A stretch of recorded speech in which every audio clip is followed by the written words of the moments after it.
Okay, today is your lucky day. We're gonna do some scrambled eggs this morning, just like I've been promising you. Let's see, ignore my messy kitchen. We're in the middle of making breakfast ourselves, and well, we're also drinking. So this will be fun, right? Okay, we're gonna start with checking your boobs. How do your boobs look? They look Fantastic. Good? Can't make good scrambled eggs unless your boobs look good, right? Okay, so it's just for Pat and I, so we're making eggs for two. What I typically do is I use 2 full eggs and then 4 egg whites. So basically per person, 1 full egg, 2 egg whites.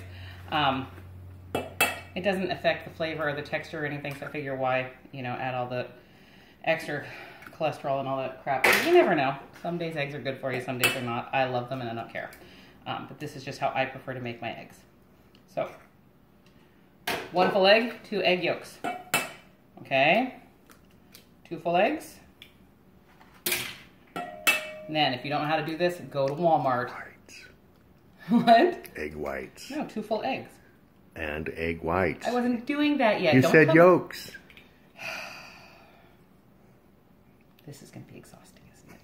Anyway, as I was saying, if you don't know how to separate them, go to Walmart. They sell egg separators. It makes it easier. So all we're doing, get those in the bowl. And we're ready to go. Little dash of pepper. Little dash of salt. Little dash of salt. People are going to add their extra salt and pepper if they like, so just put a little bit. It's just enough to get it infused into the flavor. I use half and half in my eggs. I like the consistency. I like that it makes them a little fluffier, a little creamier, because the stuff we drink at home is like the 1%. It does nothing for you. Anyway, I don't measure, so this is kind of a little challenging. You're just going to pour a little bit in there.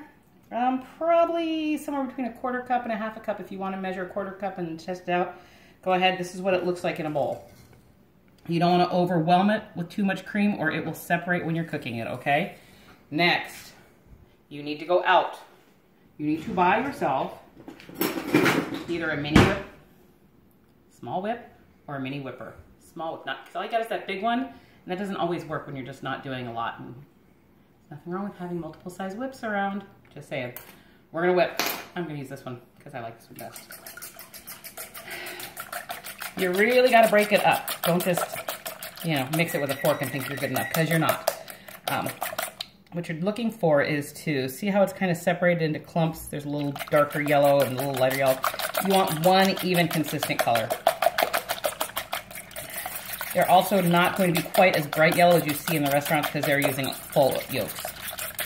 So it's going to be a little lighter yellow, but it's awesome. The more you whip it, the more air you're incorporating, the more fluffy they're going to be. All right, and over where you're gonna go. So number 2, buy a freaking spatula. You're gonna need one. I got this preheated. It feels a little too warm. I'm gonna turn it down a little. I use coconut oil always in my scrambled eggs. If you don't have coconut oil, use butter. Do not use vegetable oil. Do not use margarine. For the love of God, don't use margarine. Go for the coconut oil. It just adds a little special flavor to it that I like. That's a little much.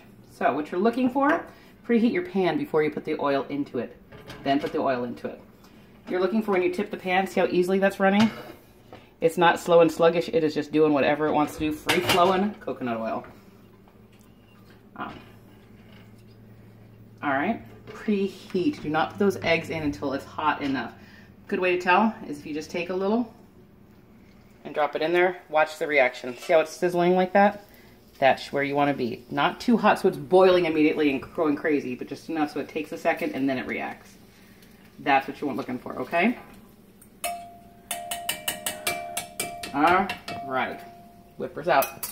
It feels like it's all... Are you in my boobs? Yes. God, I love you. Your boobs are awesome. All right. We are going into the pan. Now, this is where people make their mistake in their eggs. They let it cook and then they scrape the bottom up and let it rotate. You want to stir this entire time. Cook it on a little lower heat setting because you don't want it just to burn the bottom. You don't want it to set too quickly. The key to getting them light and fluffy really is in the constant stirring. So that even if it's not cooked, like right here, scrape it anyway. Keep it moving and it will cook all the way through evenly. And it will get lighter and it will get fluffier